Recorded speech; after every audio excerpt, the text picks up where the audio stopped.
अस्सलाम वालेकुम देश टीवी के नाज़रीन, उम्मीद करती हूँ कि आप खैरियत से होंगे। आज जो मैं वीडियो लेकर आई हूँ वो है मशहूर यूट्यूबर रजब भट्ट और उनकी अहलिया ईमान को तलाक के हवाले से डिस्कस करना चाहूँगी और बताना चाहूँगी आप लोगों को, आपकी नॉलेज में मज़ीद इजाफा करने के लिए ये वीडियो मैंने बनाई है। उम्मीद करती हूँ कि आपको पसंद आएगी।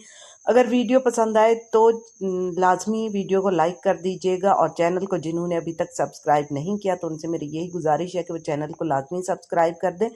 इस वक्त मशहूर यूट्यूबर और फैमिली व्लॉगर रजब भट्ट जो है एक बार फिर सोशल मीडिया की जीनत बने हुए हैं, क्योंकि गुज़श्ता रोज़ हम सब ने देखा कि उन्होंने एक पॉडकास्ट में इंटरव्यू भी दिया और उसमें उन्होंने अपनी अहलिया के हवाले से बहुत ज़्यादा इंकशाफात भी किया और उन्होंने हतमी फ़ैसला उसमें सुनाया कि वो अब अपनी जो उनकी अहलिया ईमान फातिमा है उनके साथ मज़ीद नहीं रह सकेंगे और बहुत जल्द जो है वो उनको तलाक दे देंगे। तो पाकिस्तानी यूट्यूबर और फैमिली व्लॉगर रजब भट्ट ने अपनी अहलिया ईमान फातिमा को तलाक के कागजात भेज दिए हैं, जिसके बाद सोशल मीडिया पर सारिफिन में शदीद रद्द-ए-अमल देखने को मिल रहा है। तफसीलात कुछ यूं है कि रजब भट्ट जो अपनी कानूनी लड़ाइयों, दीगर यूट्यूबर से झगड़ों और ज़ाती ज़िंदगी में मसाइल के लिए मशहूर हैं, अब अपनी अहलिया और उनके ख़ानदान के साथ एक झगड़े की वजह से खबरों में है। शादी के बाद वो कई महीने घर नहीं रहे और अपने केसेस के सिलसिले में दुनिया भर का सफ़र करते रहे, जबकि उनकी अहलिया हामला थी और पाकिस्तान में मौजूद थी। ईमान फातिमा जो काफ़ी हद तक बहुत अच्छी शख्सियत की मालिक हैं और कभी कभार रजब भट्ट की फैमिली ब्लॉगर में नजर आती थीं, ने चंद माह कबल अपने बेटे केवान सुल्तान को जन्म दिया। रजब भट्ट ने हालिया पॉडकास्ट में बताया कि वो अपने बेटे से सिर्फ एक बार मुलाकात कर चुके हैं और बाज़ाब्ता तौर पर ऐलान किया है कि वो इस शादी को ख़त्म कर चुके हैं।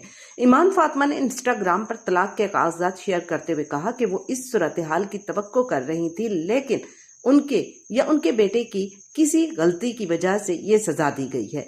ईमान फातिमा ने कहा है कि उनको बताया जाए कि आखिर उनका और उनके बेटे का क्या कसूर था कि उनको ये सजा दी गई। उन्होंने ये भी कहा कि उन्होंने शादी बचाने की बहुत कोशिश की, लेकिन वो उसको नहीं बचा सकी। सोशल मीडिया सारिफिन ने इस खबर पर भरपूर रद्द-ए-अमल दिया है। एक सारिफ ने लिखा कि रजब हमेशा बच्चे के बाद तलाक चाहता था क्योंकि वो ज़ारा मलिक के साथ ताल्लुक में है, ये पहले से मंसूबाबंदी थी। एक और सारिफ ने कहा कि रमजान में तलाक के नोटिस भेजना जाहिर करता है कि रजब, उसकी वालदा और बहन कितने बुरे हैं और उन्हें भी अंजाम भुगतना पड़ेगा।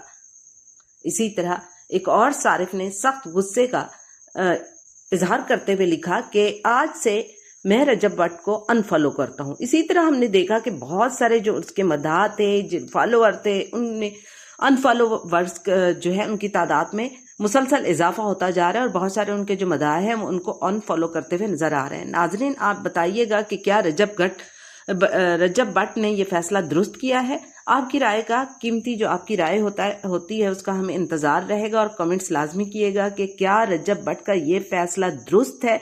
रमजानुल मुबारक में जहाँ सब खैर व बरकत समेटते हैं तो उन्होंने अपनी बेगम को तलाक दे दी, जबकि एक छोटा बच्चा भी है। तो आपकी राय का इंतजार रहेगा, आप बताइएगा, लाजमी कमेंट्स कीजिएगा कि क्या रजब भट्ट का अलहदगी का फैसला और तलाक का फैसला दुरुस्त है।